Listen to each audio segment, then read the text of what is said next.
नमस्कार विद्यार्थियों। पिछले वीडियो में हमने चर्चा की थी सर्वनाम की परिभाषा और उसके 6 प्रकार। अब हम चर्चा कर रहे हैं उन सर्वनाम के प्रकारों पर विस्तृत विवरण से संबंधित। तो सर्वनाम का पहला प्रकार है पुरुषवाचक सर्वनाम। इसकी परिभाषा है कि स्त्री या पुरुष के नाम के स्थान पर जिन शब्दों का प्रयोग किया जाता है पुरुषवाचक सर्वनाम कहलाते हैं। विद्यार्थियों, इसकी परिभाषाओं में आपको थोड़ी भिन्नता मिल सकती है। मैं बिल्कुल सरल भाषा में परिभाषाएं प्रस्तुत कर रहा हूँ और हम क्या करते हैं, अपने पास जो भी पाठ्य पुस्तक उपलब्ध होती है उनकी परिभाषाओं को रटे हुए रखते हैं। तो हो सकता है थोड़ा आपको कंफ्यूज हो जाए। परिभाषा आपको जो सरल लगे, अपने पास उपलब्ध पाठ्य पुस्तक इस सरल लगे तो वो याद कीजिए। मैं जो बता रहा हूँ ये आपको सरल लगे तो ये याद कीजिए। मेन बात ये है कि हमें समझना है कि सर्वनाम क्या होता है। तो पुरुषवाचक सर्वनाम में क्या है कि स्त्री या पुरुष के नाम के स्थान पर हम जो सर्वनाम शब्द काम में ले रहे हैं वह सर्वनाम शब्द कौन सा होता है? पुरुषवाचक सर्वनाम। कुछ पुस्तकों में ऐसा भी होता है, लिखा हुआ मिलेगा आपको कि जिन सर्वनामों का प्रयोग कहने वाले, सुनने वाले वे जिनके विषय में कहा जाए के स्थान पर किया जाता है उन्हें पुरुषवाचक सर्वनाम कहते हैं। आपको जो भी सरल लगे वो आप याद कर लेना। जैसे उदाहरण है मैं, तू, आप, यह, वह। ये है पुरुषवाचक सर्वनाम के उदाहरण। नीचे मैंने उदाहरण दिए हैं कि यह खेल रहा है। देखो, एक होता है यह, एक होता है ये के ऊपर मात्रा होती है। यह और ये में क्या अंतर होता है? यह तो होता है नजदीक के लिए और ये होता है दूर के लिए। इसी तरह से वह और वे, वह होता है नजदीक के लिए और वे होता है दूर के लिए। हो सकता है आपने कभी पीछे ऐसा अध्ययन किया भी होगा।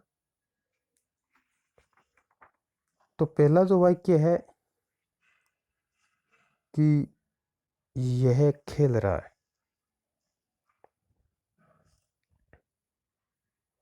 तो इसमें काम को करने वाला कौन है? यह है। तो कर्ता कौन हुआ? यह है। अब यह कर्ता शब्द है, यह शब्द कर्ता है, यह संज्ञा है या सर्वनाम? यह है सर्वनाम। ठीक है।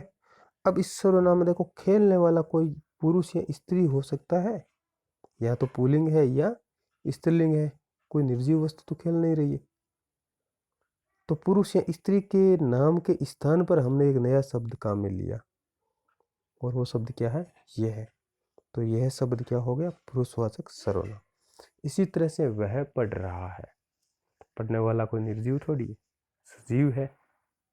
या तो पुरुष है या स्त्री, पुल्लिंग या स्त्रीलिंग दोनों में से एक है।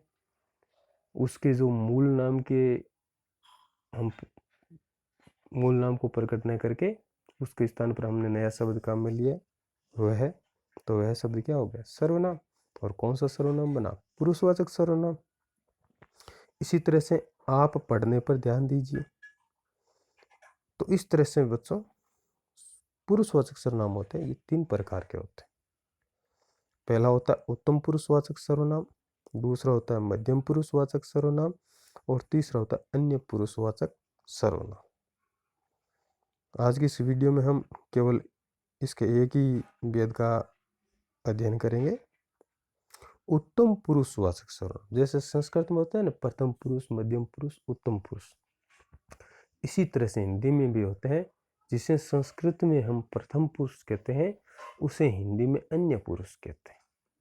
संस्कृत का मध्यम पुरुष वही हिंदी का मध्यम पुरुष, संस्कृत का उत्तम पुरुष वही हिंदी का उत्तम पुरुष।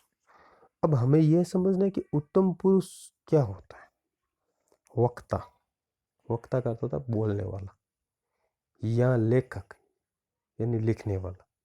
यानी जैसे मान लो आप मेरे को लीजिए, मैं बोल रहा हूँ,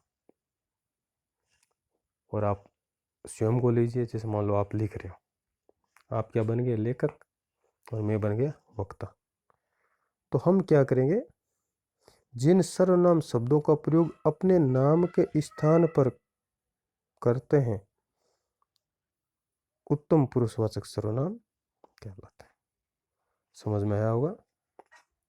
इसमें मैंने क्या बताया आपको कि बोलने वाला, जैसे मान लो मैं खड़े होकर के कुछ बोल रहा हूं या आप कुछ लिख रहे हैं, तो आप जब स्वयं के बारे में कुछ बात कहने जा रहे हैं तब आप ये थोड़ी कहेंगे अपना नाम लिख करके, अपना नाम, खुद का नाम बार बार उच्चारित थोड़ी करोगे। तो आप क्या करोगे, अपने नाम के स्थान पर जिन शब्दों का प्रयोग करोगे वो सर्वनाम होंगे, और वो कौन से सर्वनाम होंगे, उत्तम पुरुषवाचक सर्वनाम। जैसे आपने देखो उदाहरण दिया, पहला उदाहरण देखिए कि गीता ने कहा मैं खाना बना रही हूं। काम को करने वाला कौन है, गीता। तो गीता क्या कर रही है, खाना बना रही है। उसने ऐसा नहीं कहा है गीता ने कहा कि गीता खाना बना रही, ऐसा थोड़ी बोलेगी। वो ऐसे कहेगी तो मैं खाना बना रही हूँ। तो उस गीता ने क्या किया, अपने बारे में बात कह रही है तो उसने अपना नाम न लेकर के वापस अपने नाम के स्थान पर जो दूसरा शब्द काम में लिया, सर्वनाम शब्द कहेंगे जिसे, और वो सर्वनाम हो जाएगा उत्तम पुरुषवाचक सर्वनाम।